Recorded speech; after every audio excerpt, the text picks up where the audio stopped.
Hey there, this is Tom with the Diogenes Lamp podcast.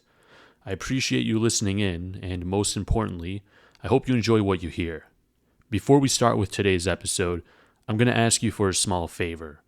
Believe it or not, history podcasts, especially in their early stages, tend not to be cash cows. Shocker, I know. I too was blindsided by this news. Now, I didn't go into this for the money. I think that much is obvious. But unfortunately, books, research materials, and equipment aren't free.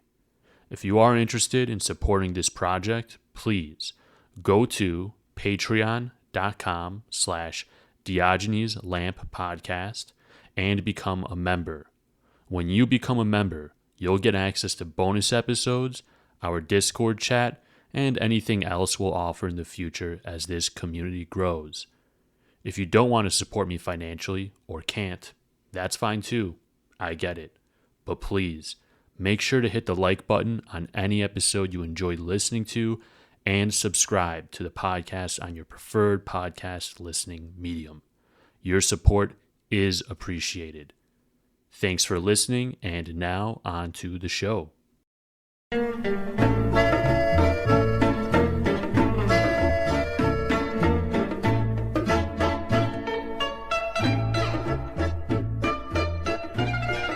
In times of peace, prepare for war. It's Publius Flavius. Good evening and welcome to the Greek Civil War segment of the Diogenes Lamp podcast, episode 9, Barbarians of the Gate, part 2. We're here again with Basil. What's up, Tom? How you doing? We got a marathon going here. Yeah, I'm still trying to digest the name of that person who quoted that. Publius Flavius? What? Sounds like a Harry Potter character. It does sound like a Harry Potter character. Or there's a guy that really loves pubes and named his first name after. It's really into. I'm joking. No wonder he's so morbid. Jeez, yeah. This guy. I mean, Roman names are all kind of like that. It's like the only way I can tell them, like from Greek names, sometimes is like the IUS at the end. I guess I don't know. Historians too translate them in different ways, so it's like in English, It's like it's a crapshoot. As long as he didn't have to go to high school with that name, I think he's fine. Yeah, I mean, I guess not. I don't know. I don't know if they had high school 2,500 or 2,000 years ago. Well, yeah. Let's get into it. Like, yes, we're doing a marathon here for our listeners. We're staying up all night, just drinking some coffee. Getting all jazzed up. We're really feeling this caffeine now. I've started drinking it last episode recording. Probably won't sleep tonight because it's like 7:30. For those of you who can't see it, it's in this very cool little silver cup. Yeah. It's just like the standard Greek thing. Like you got, aluminum. You can hear it. It's very, I don't know how healthy it is. I don't know. In the village they had. My dad always loved aluminum ones. Okay. A lot older, but I've heard it can make like the aluminum is bad, like can cause Alzheimer's. I don't drink too much from the aluminum, but you already told me that. Just kidding. Is that it? No, I'm just kidding. Oh, yeah. I mean, who knows, man? What doesn't cause something these days? I'm drinking from a water bottle. There's microplastics. Oh no, you got microplastics in your testes now. Yes, isn't that fun? Yeah, they're everywhere. Dude. So. Anyways, last step on that note. Not quite the segue we were hoping for. Microplastics in your testes. That's the perfect segue. How'd you know? On that note, last episode we talked a bit about the role Italy played in Greek history and politics and how it was in many ways was in a position and was preparing to make a bigger impact on Greece. So I know we haven't touched up to this point much on the economics of the 4th of August regime. And that's because I want to save it for today. So economics and politics, pretty hard to separate from each other, arguably impossible, right? And as we'll see, Metaxas inherited a state that was, for lack of better terminology, broke. Who would have known? Who would have thought? What? It's like you said. We take a shot every time Greece goes bankrupt. Yeah, and then we won't be able to finish this episode. So it's like you said, consistent. At least for now. So, I mean, really, really broke at this time. Aside from officially defaulting in 1932, Like, a dozen coups don't exactly instill investor confidence. Who would have known? No one's like, this general is on his 5th coup. We should invest in this place now. Yeah. A great long-term investment. Yeah. It's a really, really great place. I feel confident about this one, boss. It's going to be a winner. They're like, buy low, sell when lower. They're like, sell when they tear the money in half to double its value. Yeah. This is our sign. They're tearing money in half. Let's go for it. This is it. Oh, so, cool. Yeah, I know, right? So, just like under Venizelos' 4-year term, Metaxas will lean heavily on foreign investment to stabilize the Greek economy. Ideally, this is British foreign investment. And also, just like during Venizelos' term in office, the global Great Depression is still in progress, with Greece has a ginormous external debt of $800 million. So Metaxas really needs valuable export markets, and like yesterday, it's fast. At this time, Greece was still very much largely agricultural. Luckily, though, Greece from that agricultural industry had some pretty arguably valuable export products, namely tobacco and wheat. Nice. Yeah, those are always like really good. Wheat, huge. Like think of even nowadays with the whole crisis in Ukraine, invasion of Ukraine, everything. Like think of what a big deal it was for wheat and grain getting out of the Black Sea. So wheat's always a good thing to have. Tobacco. This is the 1930s. People are smoking like chimneys and shit. People start smoking at like 10 years old, probably around this time, right? So, pretty sure my grandfather was one of them. Yeah, I bet, man. Absolutely, mine too, for sure. My grandfather was telling me when my dad was telling me that when my grandfather tried to quit smoking, they used to just cut the cigarettes in half. It's a try. He's trying. Effort is what matters. Effort is what matters, man. Absolutely. Absolutely. And like a lot of people like forget too, like the global Great Depression, like the US didn't get out of the global Great Depression until World War II started. Right? Yeah, and that's a powerful nation. Yeah, and exactly. That's a powerful nation. I don't know if you ever heard that when the U.S. has a cold, the rest of the world has pneumonia. Oh, that's a great phrase. Right? They're very pertinent. So, yeah. So, I mean, the $1 million question in this case is who would be the receiver of these Greek exports, right? Europe, 1930s. Well, chiefly Germany. Right. And this isn't as much as what you're thinking. This wasn't a case of Metaxas Germanophile cliche, right? Which we went over, which people always are calling Metaxas Germanophile. The Germanophile like cliche is mostly bullshit at this point in his life, right? The fact is, in actuality, Germany was already like a huge economic player in Europe, Greece aside. So, I mean, even before Metaxas, Germany was already really well entrenched in the Greek economy. So, again, none of this is that new. A lot of this entrenchment in the Greek economy had started sometime around 1934. Germany had initiated this plan called, I guess I'm saying this right. I'm very fluent in German, as everyone knows. The Sachet plan, named after German banker and Minister of Economics, Hjalmar Schacht. Again, Gesundheit. There you go. 99 Luftballons, or that one song. 99 Luftballons. Da, da, da, da, da, da, da, da. So, aside from creating a strong economic sphere of influence in the Balkans, with the intent of ensuring a steady supply of semi-raw and raw materials, the plan involved buying, and the listeners can't see it, but I'm doing air quotes, buying agricultural goods at above world market prices. Sounds a little too good to be true. What's the catch? Yeah. That's because it is too good to be true, Basil. I'm happy you brought that up. If it walks like a duck and talks like a duck, it's probably a duck. So the catch is that the payments for these goods came in the form of Reichmarks, which was like the currency, the German currency, right? And while you may be thinking, so what?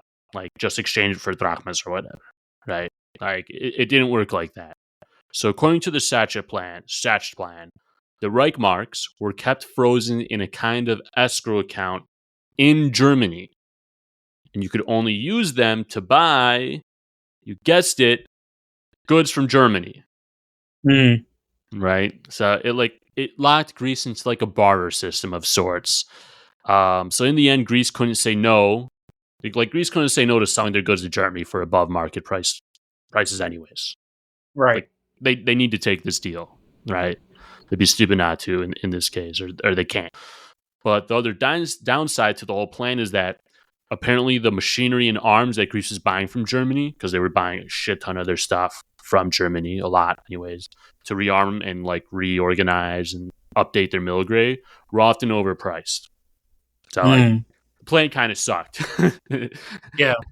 And you know what it really reminded me of once I like read this, and I mean, and if our listeners can relate to work in like just corporate America, you know, like when you like do a good job at work and instead of them like just giving you a fucking raise, they'll give you like, here are these high five points. Like, you did good. Here's like hustle points. And then like there's like their own stupid fucking store that like buy this merch. Like, here's a Yeti. And it's like, dude, just give me a fucking raise to keep up with inflation or whatever. Yes. I don't want your bullshit merch, bro. Give me a raise. It's like that. Or your shitty pizza party. Yeah, or your shitty pizza party, or like, use these points and you can dress casual on Friday. It's like, no, dude. Want the money. This has struck a particularly personal chord with Tom. Yeah. People can relate to this, all right? So that's like the first thing I was like immediately like, holy shit, it's just like this. Like it's like very similar to this. So that's the first thing. That's the first thing with this whole like Sachet plan that's bullshit. The other thing to keep in mind is, remember, Greece is getting no hard currency out of this. Everything's like Reichmarks. You have to use those Reichmarks to buy German products. They're an escrow account, yada, yada, yada. You can't like exchange with the drachmas. Now, I am no econ master. I'm no Hayek here or anything like that. In fact, I'm a econ major dropout. Which I think is a very relatable experience. I got into took an intermediate macro class, and I took the midterm, and I got the grade back, and I got a 33%. And with the curve on it, it was a 3.0. All I remember is budget constraints. I don't know, for any of my listeners that are like econ people, budget constraint. My professor was like a genius, but did not have the best grasp of the English language, so it was very hard to like follow what was going on. So yeah, I'm no econ major, but I don't have to be an econ major to know that if you have hard currency, you can do, econ shit for your economy and stabilize your foreign reserves, or I don't know, do financial banking stuff. Anyways, you get the point, right? Like if you have hard currency, it's much more better. You can do good shit for your financial and capital markets and stabilize current accounts or whatever that. I don't fucking know. I'm not an econ guy. You get the point. Much more better. I love that. Yeah. In a nutshell, right? I mean, Greece just has that much less help to count on when like stabilizing their personal stuff. You get what I'm saying? Yeah. By the time 1936 rolls around, Greece had already placed an order of roughly $8 million worth of arms, so like around like $200 million worth of today, roughly. Damn. And by the late 1930s, 70% of Greece's valuable tobacco was going to Germany. Again, 70%. Right? Wow. That's what I mean. Like by the time Metaxas came, it's like Germany was already well entrenched in the Greek economy, right? That's why like the Germanophile thing's kind of like bullshit. Greece had tried to appeal to France, Britain, and the USA for alternatives to offset the slow, tightening German noose around the Greek economy. But it was peacetime. And Greece just wasn't a high priority for anyone else at the time, at least now anyways. Yeah. Things will change in the future, like 1938, 1939. Those export markets will start to become more prevalent. But in 1936, no one gives a shit about Greece. There's just too much other stuff going on. Right. They don't see the value in committing political and economic capital to Greece. So yeah, there will be some bright spots on their way, though. Metaxas, again, came into power with the intention to really revamp things. And just like how Venizelos wanted the country to be unrecognizable after his 4-year term, which we've already talked about this, Metaxas wanted the same. Minus elections. Metaxas hated that shit. No elections. Yeah, no freedom of speech. There's none of that going on. It's a dictatorship. So Metaxas would end up launching a 10-year modernization program in April 1937. Aside from all the autocratic stuff aside, there was indeed some very serious improvements on both the societal and economic front.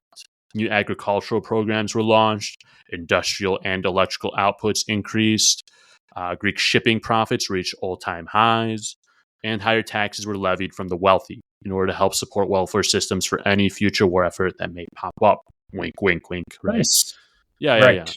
And additionally, to focus a bit more on just the agricultural aspect of these reforms, a moratorium on debts of farmers was declared, and price control mechanisms were put in place to support basic Greek staples like wheat. Cotton and tobacco production grew significantly as well. By 1939, Greece was producing enough wheat to meet 60% of its own domestic needs, which is significant. Yeah, for a small country. Yeah, absolutely. And for a country that's traditionally relied heavily on imports for like everything. I mean, let's be honest, So at this point, maybe you're thinking to yourself, this still sounds too good to be true. In other words, where did he get all the money to do this, right? Like to pause debts and make reforms and enact a massive re-armament program. All at the same time, mind you, not like one or the other. This is all happening very quickly together. So, very surprising. And it's not like surprising, but it's just like, I mean, I guess it is surprising. I was surprised because I didn't know this. But a big part of it came from a result of the Spanish Civil War. I know. Oh, like out of left field. Right? A bit out of left field. For sure. Follow me here. So the Spanish Civil War kicks off in July 1936. And it presented Metaxas and a good colleague and friend of his, Prodromos Bodosakis, an opportunity to, and here's the main thing here, sell weapons to both sides of the war. Oh, nice. Classic. Yeah. Classic, right? Always ding, ding, ding. All reliable. So, selling weapons to both the nationalists, which were generally speaking like the right-wing fasci types, and the Republicans, who were generally speaking the left, similar to like Greece's political atmosphere at the time. So to the public, Metaxas had issued a proclamation, a statement forbidding any Greek involvement in the conflict. Right, so a bit hypocritical, right? In spite of this, anyways, hundreds of Greeks from both sides of the political aisle would defy the government and actually go and fight and die in Spain. Actually, really? Yeah. Yep. Actually, there's a strong link between Greek anarchism and Spanish anarchists, like to this day, politically, the Greek left and the Spanish left. Yeah. Now, the weapons he's selling, are they the ones he's getting from Germany, or are there Greek specialty weapons that... Good question. Good question. Yes. So, to answer your question, believe it or not, and it's just something that like I don't think of when I first think of Greece, but at the time, Greece had an impressive network of factories that produced arms-related products. Quite a bit, right? Quite a bit. Primarily speaking, munitions. Okay. So there's the Greek Powder and Cartridge Company, or the GPCC. I think today it's called Pirkal. I'm pretty sure. It's like the successor to it. Had already been around for a while, the GPCC. But Metaxas' old friend, Mr. Bodosakis, bought it. And as a result, the stars had aligned because Metaxas had a trusted friend that he knew he could rely on to help him prepare for the coming war. Always good to have, right? Yeah, in your back pocket. Absolutely. So, I mean, through the connections of Bodosakis and the support of the Greek state, literal boatloads of arms-related goods would be shipped to Spain, creating tens of millions of dollars and hundreds of millions of drachmas, which provided some much-needed hard currency for Athens. Because, remember, they weren't getting from the Sach. They weren't getting from their trade from Germany any hard currency. And while Spain and her quote-unquote Spanish gold were the biggest customer, by the late 1930s, Bodosakis and crew had clientele all around the world. They would sell to Chiang Kai-shek in China, to Turkey. Munitions even flowed into Palestine and during the Arab Revolt and whatnot, and during those conflicts. Although I couldn't find out personally which side he actually sold to, just that arms went in that general direction. Were they aware that they were selling to both sides? I'm sorry. Oh no, it's okay. No, Spanish. the Span. Yeah, I mean, I don't know for sure, but I imagine probably because while they're killing each other, they're seeing Greek Yeah, Greek but it's material. like the boat arrives and is like, is it your turn or our turn? Yeah, right. Like, I mean, that's like usually tends to be like the biggest way I feel like people find out where guns are coming from. It's like the scraps, you know, what's left right. over on the Okay. shelves and whatnot. So, because of his line of work and skill set and status, many described him, Mr. Bodosak, he said is, as new Sir Basil Zakharov. And Basil Zakharov was a very famous independent arms dealer who worked a bit for a huge British firm called Vickers from 1900-ish to 1927. So this Sir Basil Zakharov, he was a sir, mind you, was often resorted to as a sort of merchant of death type character. Nice. Right, and he personally enjoyed being referred to as the Armaments King. That was like an actual title for this guy, Basil Zakharov. Check him out. Google, YouTube. He's an interesting character. I wonder if he would have had that on his LinkedIn these days. Sir Basil Zakharov, aka Merchant of Death, aka Armaments King. Reach out to me. Startup master. Yeah, DM me. Yeah, I read a little about Zakharov. It was really interesting. Zakharov wasn't like his real name. It was just like a moniker, I believe, or something, or pseudonym is a more appropriate term. Excuse me. But he would like sell like 2 submarines to Greece, sell 2 submarines to Turkey, to sell 10 submarines. Like he was just selling shit all over the place. He didn't care if it was Greek or Turkish or whatever. But yeah, I mean, if you're Boldosakis, you're being compared to the Merchant of Death. You know, you're the real deal at that point.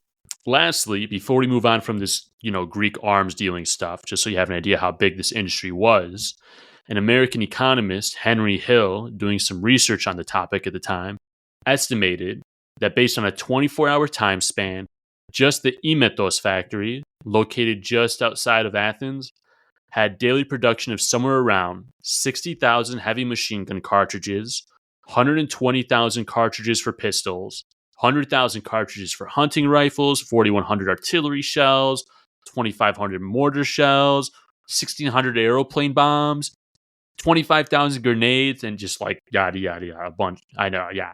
Wow. A lot. A lot. According to him, the economist Henry Hill, the factory is one of the largest of his kind, he said, in the Mediterranean. And that's just one factory.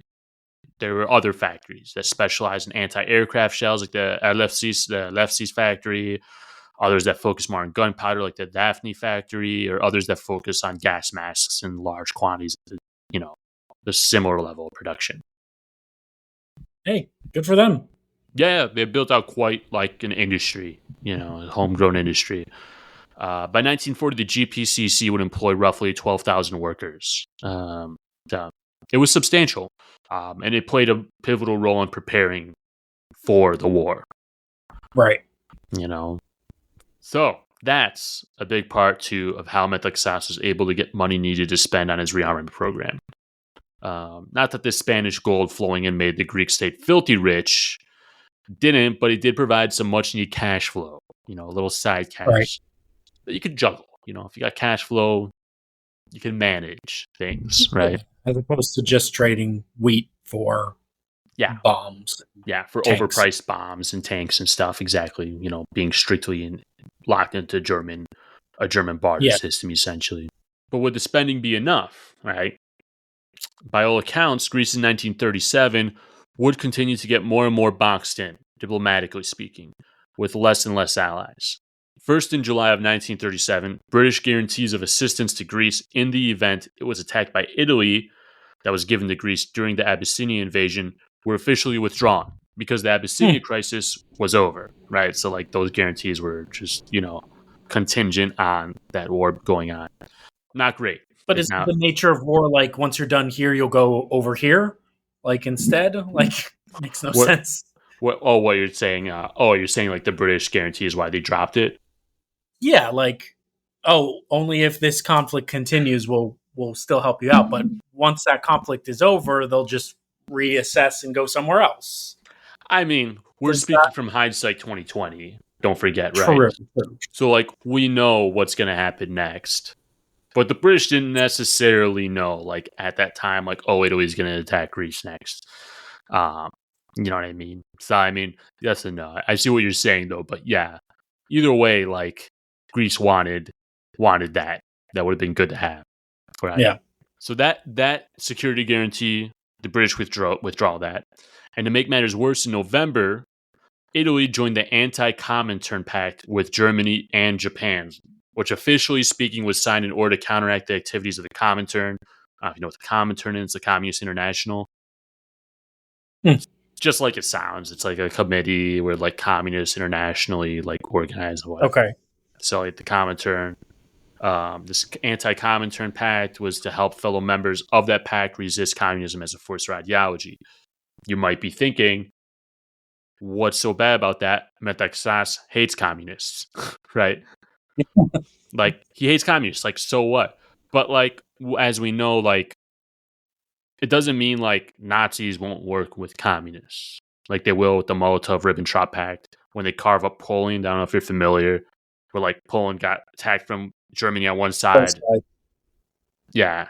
And then Russia from the other side. So, yeah, like, don't read too much into, like, the Anti-Comintern Pact. Read more so into, like, Italy aligning with each other. Yeah. You know, and this is kind of like where the Axis starts to form. All right. Like the prequel. Like the prequel, yeah. The anti-con. Yeah, right. So, I mean, this makes everyone in Europe nervous. You know, everyone's like, geez, Italy, Germany don't really like this very much. Then just 1 month after the security guarantees from Britain get dropped in December, Italy formally withdraws from the League of Nations. Yeah. That's always a good sign. Yeah. So, you know, like when the talking stops, the bombing starts. I don't know if you're saying. Right. It sounds cooler if it rhymes. It doesn't. I'm sure there's a version of that rhymes. I'm going to look into it. I'm sure there's some kind of quote that rhymes or sounds better. But you get the point. When someone leaves an organization that's specifically made to, like, try to help with peace, yeah, it's not good. Not like the League of Nations was doing anything anyways, right? Like what were they doing anyways? But still. Right. But even with all of this, though, at this point, Metaxas still wasn't completely sold on the Italian threat in some cases. In many cases, he was still fearing the Bulgarians coming down into Macedonia. But soon enough, he will redirect his attention to the Greek region of Epirus, which is on the Albanian front. As we get closer and closer to 1940, the international situation, especially in Europe, keeps getting worse. And internationally, of course, again. So let's go internationally. In July 1937, Japan invaded China again. This time, they take Beijing, Shanghai, and the infamous Rape of Nanking happens. I don't know. Are you, you know, the Rape of Nanking? They're like, killing, raping everyone. They're bayoneting babies in their cribs and shit. It's bad, right? Rape of Nanking is terrible. What was that? I'm sorry. Lives up to the name. Yeah. So then in 1938, not only would Hitler annex Austria, an event that would become known as, again, my fluent German, Anschluss, I don't know, Anschluss, whatever, quote unquote, joining, as it is translated to in English. He will also pressure the international community into the Munich Agreement, forcing Czechoslovakia to cede the Sudetenland to Nazi Germany. So, takes Austria, takes the Sudetenland from Czechoslovakia. So, I mean, you know, it's happening. Things are happening. At that point, they're like, okay, no more. Yeah. That's it. Please no more. We'll give you this, but please please stop. Whatever you want. Literally whatever you'd like, but just no more. You know. It's like it's like a kid that, you know, doesn't know if he eats too much chocolate or whatever, he's going to get a stomach ache. I don't know. You get the point, though, right? It's like... But again, gentle parenting or appeasement isn't really working at this point. No way, Jose. Appeasement's not working. Gentle parenting...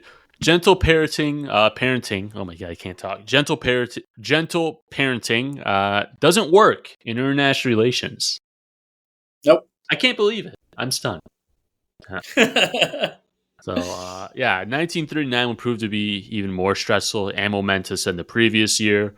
First, in a blatant violation of the Munich Agreement, Hitler invaded the rest of Czechoslovakia in mid-March. So, that's always nice. He sets up some puppet governments in Bohemia and Moravia. Then, almost exactly 1 month later, in April, Italy invaded Albania, forcing King Zog of Albania to flee to Greece. Yeah, causing drama, bro. Italian drama. Italians are dramatic too, so they're causing all sorts of drama in the Balkans. And they've officially crossed the Adriatic now, right? Before you have I don't know, the stopping power of water, as it's called. I think it's what book is that from? I don't know. I think the power of the tragedy of great power politics. I read it a long time ago, but there's a chapter there that talks about this. I don't even know if it's that author or that book that coined that term, but there is a stopping power of water, right? Like geography plays a role. You have the Adriatic. Unless, of course, you're the U.S. and you have 22 aircraft carriers, and that does not apply to you as much. A lot less, but if you're Italy at this time, it does. So don't have the Adriatic Sea anymore as a buffer. So Metaxas, wanting to stick as close as possible to a neutral stance in order to avoid war, he assured Mussolini that while King Zog would be given the standard Greek hospitality, he would not be allowed to orchestrate any political maneuverings while he was a guest in Greece. You get what I'm saying? So, you can't use Greece to organize resistance or plan. Or launch anything. Yeah, exactly. Do anything from Greece. We're not going to allow that. Don't worry. Metaxas is trying to buy time. So this settled things down. There were a couple of good things, arguably, anyways, that came out of this. One, and for Metaxas, this wasn't just good, by the way. This is great. On April 13th, the Prime Minister of Britain announced that the British government intended to offer and, quote, all the support in their power, quote, to Greece in the event it was attacked by Italy. Okay. That's it. So a little bit of a reassurance from before. Yeah. Like you said, there's no reason back then for them to keep it, but now they're being reminded. Right. Exactly. Kind of like what you said earlier, they, aren't they just going to go do something else? Britain was like, shit. They literally just went and did something else. Yeah. Let's re-give them those security guarantees. Mind you, it's not like this didn't come with its own bag of shit to worry about. I don't know if you're familiar with the quote, an alliance with the powerful is never to be trusted. No, but it's definitely true. Definitely true. Also, from a Rome Total War loading screen quote from the loading screen. Also from there. Thank you, Rome Total War. Great. Again, great game. Can't speak enough about what an awesome game it is. So sponsor him. Yeah. And also keep in mind the relationship between Britain and Greece is it's very give and take. It's not give and take, but I don't know. I feel like Greece loves Britain when they're giving Greece guns and supporting them. But then there are other times where Britain does stuff because they're international power and Greece is just a pawn on the international scheme of things, right? Yeah. You know what I mean? Britain at the time, the sun never set on the British Empire, right? What's Greece to UK? Just a pawn. Yeah. Right. Yeah. So not even an afterthought. Yeah, exactly. So just keep that in mind, right? So. There was more, though, to Metaxas desperately wanting an alliance with the British than just, please don't attack us because Britain's our friend and they're powerful and yada, yada, yada. Security is all important, yes, and if war can be avoided, great. But, pretty much everyone knows war is coming anyways at this point. It's just a matter of time. So think about it this way, and what I'm getting at is this. What happens when war does come and passes? What happens after the war? What will the post-war borders be like? And the answer to that, of course, is what side wins. That's gonna give you that answer, right? So Metaxas, being the shrewd politician he was, the answer to all this and what I'm getting at is that he saw that Greece had a lot more to gain in the event of a British victory than a German one. Think about it. Think about it for a second, and it'll make sense, right? So Bulgaria had already picked a side, and they had traditionally always been an ally with Germany dating back to World War I. So that's out. Albania, too, had practically always been in the Italian sphere of influence, whether they liked it or not. They were always there. Italy was able to use Albania as an entrance into the Balkans, and whatnot. So it's not likely that an alliance with Italy or Germany would get them Northern Epirus, for an example, right? Like, that's not going to do anything for Greece to ally with Italy. And, you really think the Italians are going to get back the Dodecanese Islands as well, right? Right. Which, if Greece wins the war. Britain, on the other hand, held Cyprus at the time. Yeah. Right? And if Greece was with Britain and they won, meaning the Italians and their allies lost, Greece could at least be nearly guaranteed not only to maintain their current borders, but the bare minimum to get the Dodecanese Islands back. Maybe even Cyprus, possibly Northern Epirus, if, all goes perfect. You know what I'm saying? Like, there's a small benefit, not a small benefit, but a better chance of some kind of benefit versus aligning with Bulgaria or something like that. Yeah, Metaxas knew what horse he was placing his bets on. You know what I mean? Like, he understood, like, okay, I picked these guys. Listen, the Italians, I pick Germany and Italy. Great. Well, what are they going to do? They're going to give me Northern Epirus and piss off their Italian allies? Doubt it. What, they're going to give us the Dodecanese Islands? Doubt it.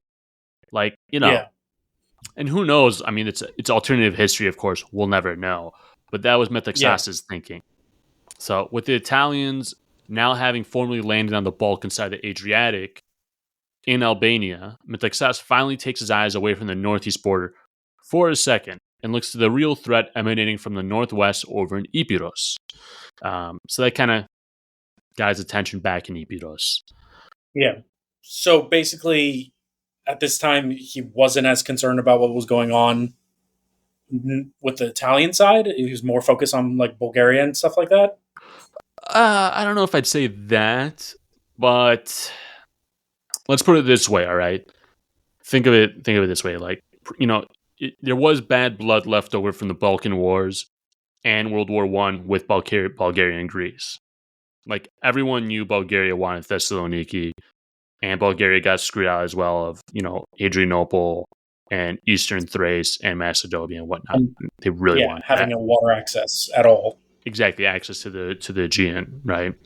And there was also, just plain old Slavophobia, that comes with that, which was prevalent at the time in Greece. Again, due to earlier conflicts. Don't forget all the conflict that Bulgaria and Greece had earlier.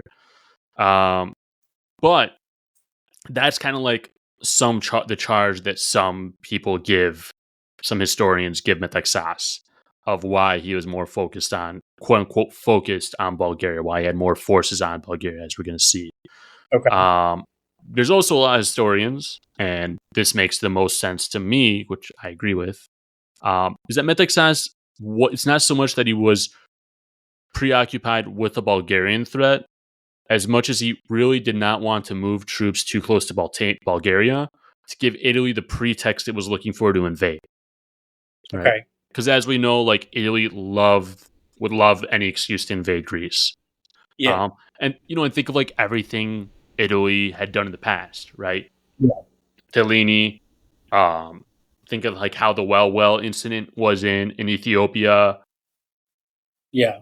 So the more troops near them, the more chance for a incident or a chance of an incident to stir it up. Yeah. So, Mussolini can be something like, oh my God, they're mobilizing forces. They're getting ready to attack us. Now we have to attack. Something like that. Yeah. Metaxas didn't want to give any reason. Like, if Italy's going to attack us, it's going to be completely on them.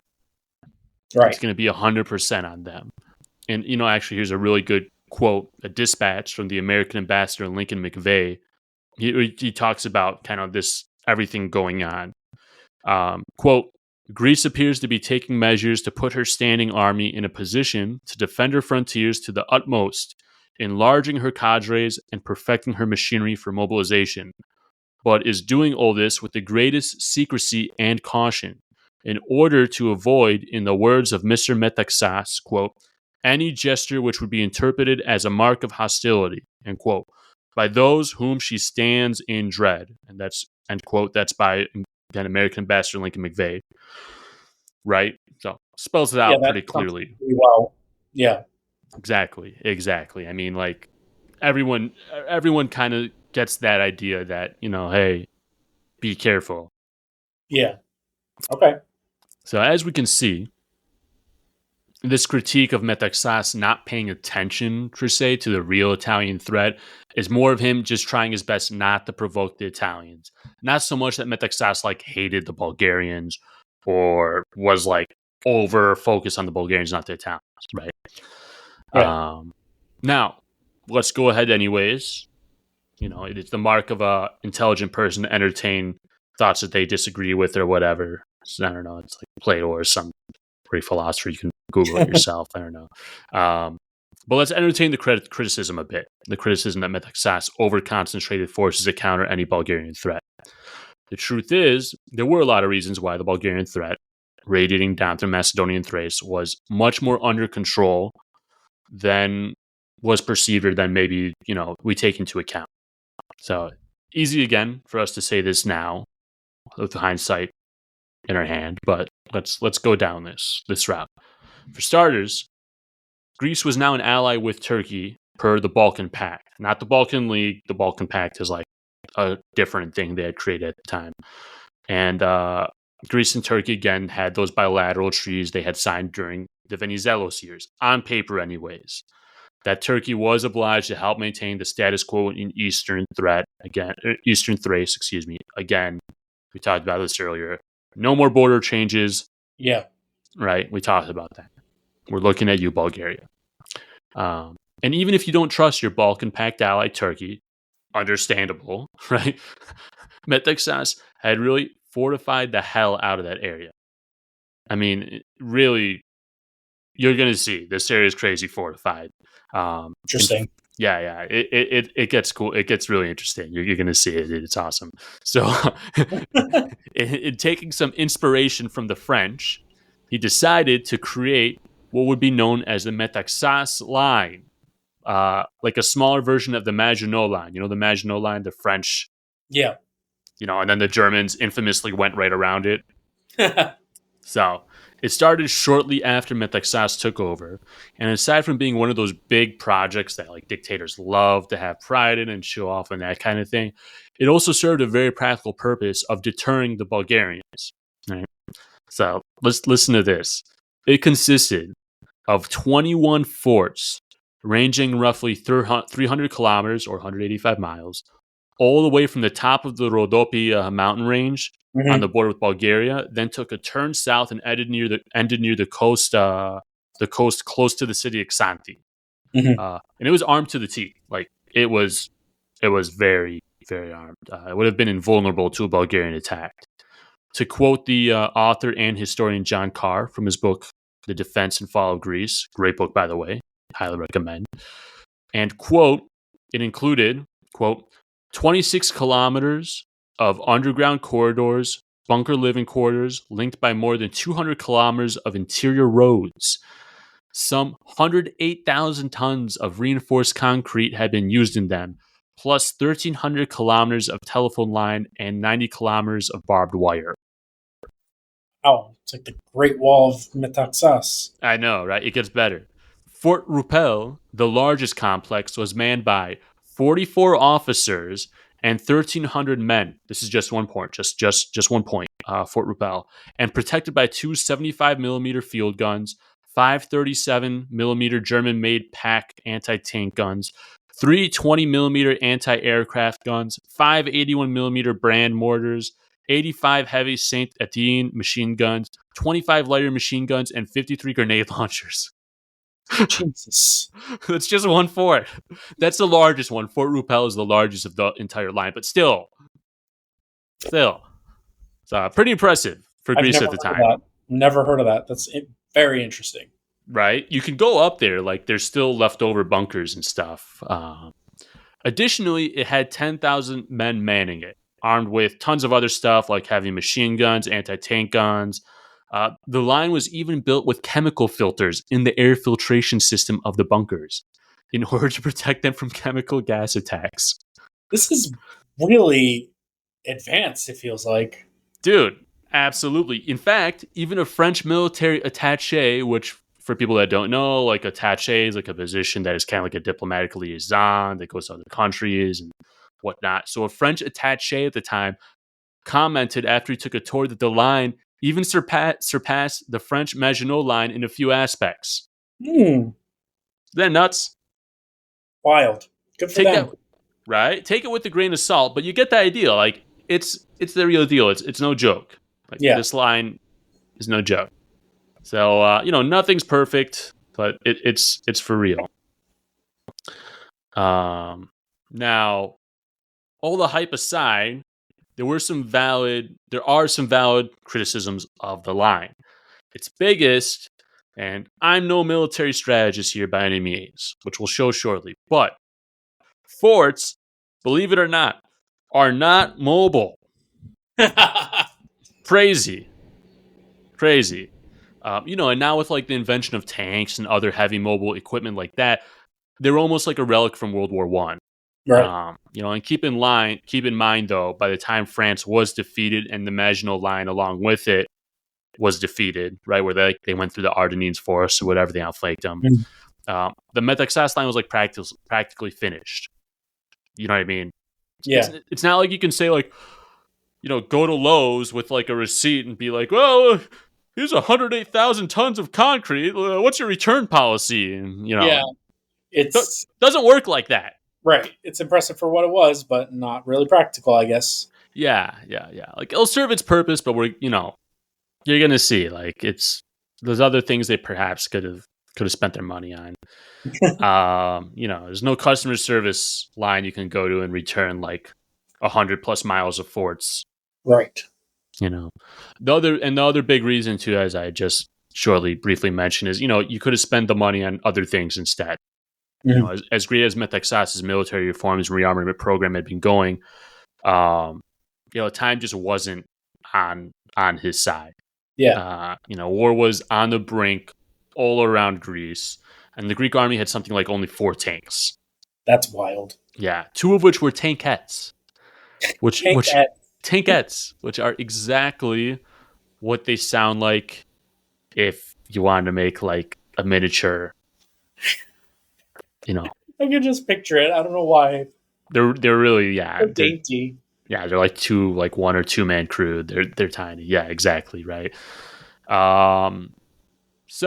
on the cusp of an all-out war in Europe, Greece had practically no tank division and a total of only 165 all-terrain vehicles, which you can imagine in a place, in a place like Greece, you can only imagine, for anyone that's visited Greece, why this might be important. Yeah. Also, Greece's air force is quite negligent. Compared to over 450 bombers and fighter planes Mussolini had just alone in Albania, parked in Albania just alone, 450.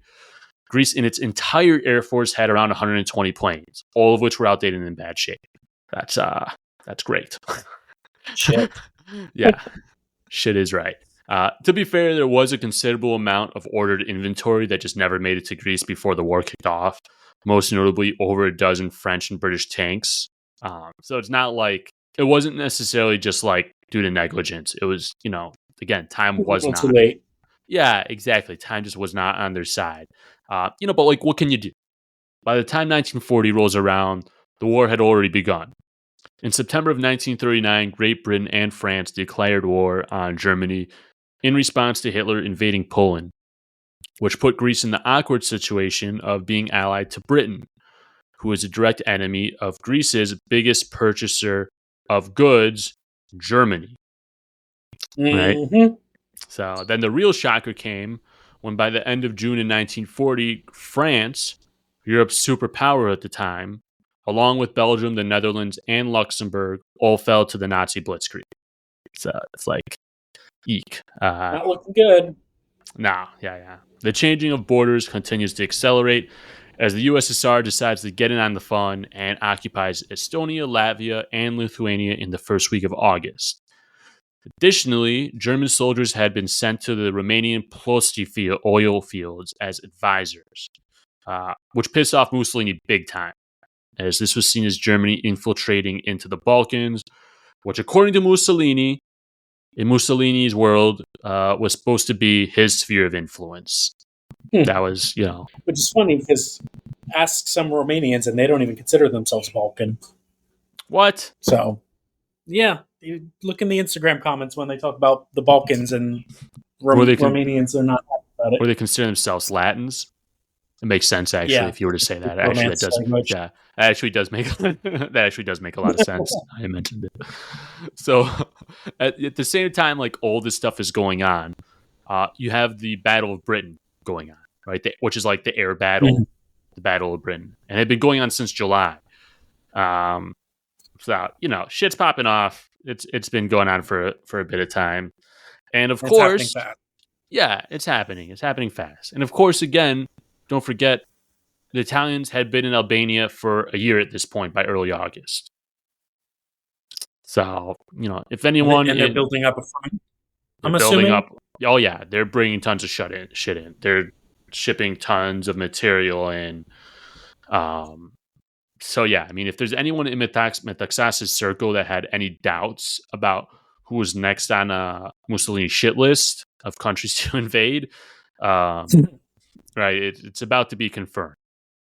So first, in June of 1940, Mussolini decided to turn a notorious criminal from Thesprotia, which is in Greece on the border with Albania, it's a region, into a martyr for Greater Albania.